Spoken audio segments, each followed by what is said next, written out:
Bismillahirrahmanirrahim. Assalamualaikum warahmatullahi wabarakatuh. Apa kabar ayahanda dan bunda? Alhamdulillah kita masih diberi kesempatan oleh Allah untuk berbagi informasi.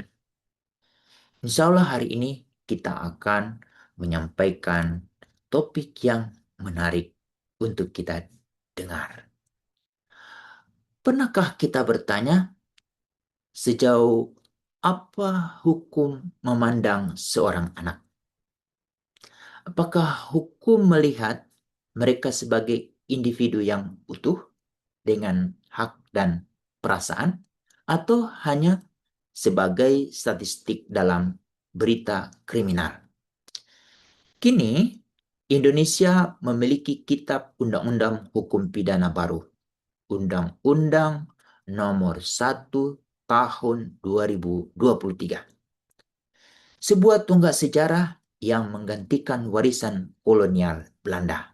Dan yang paling penting, Kitab Undang-Undang Hukum Pidana ini mulai berlaku insya Allah per 2 Januari 2026. Yang menarik, adakah pertanyaan yang muncul pada diri kita? Bagaimana KUHP baru ini melihat dan melindungi anak? Di pasal 40 ditegaskan, anak yang belum berumur 12 tahun tidak dapat dimintai pertanggungjawaban pidana. Namun, jika ia melakukan atau diduga melakukan tindak pidana, maka pendekatannya adalah pembinaan, bukan penghukuman. Lanjut, di pasal 41, anak bisa dikembalikan ke orang tua atau dibimbing melalui lembaga kesejahteraan sosial maksimal 6 bulan. Hukum tidak buru-buru menghukum. Ia memberi ruang untuk bimbingan, untuk pengasuhan, dan untuk memperbaiki. Namun, Kitab Undang-Undang Hukum Pidana baru tak hanya bicara soal anak sebagai pelaku.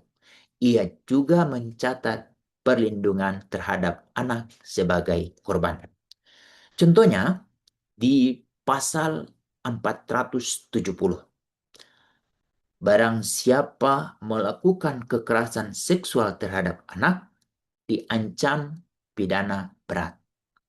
Bahkan, bila pelakunya adalah orang tua atau pengasuh, tak ada lagi ruang aman bagi kekerasan dalam rumah. Di pasal 474, eksploitasi seksual anak juga dipidana berat.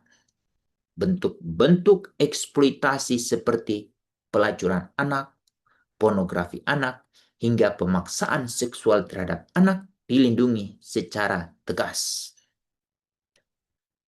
Lalu, pasal 481 memberi sanksi bagi mereka yang membiarkan anak dalam pengasuhan buruk atau membahayakan.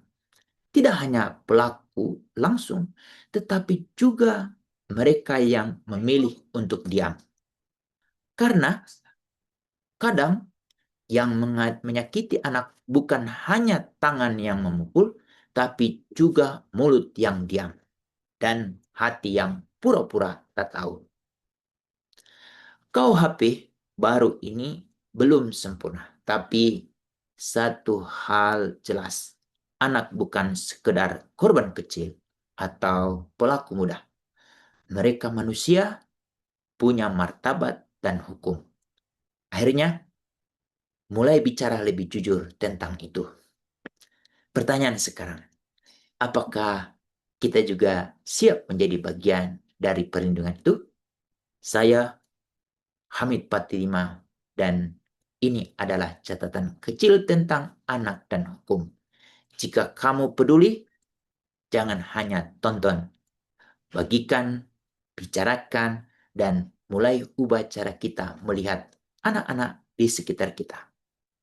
Demikian, Assalamualaikum warahmatullahi wabarakatuh.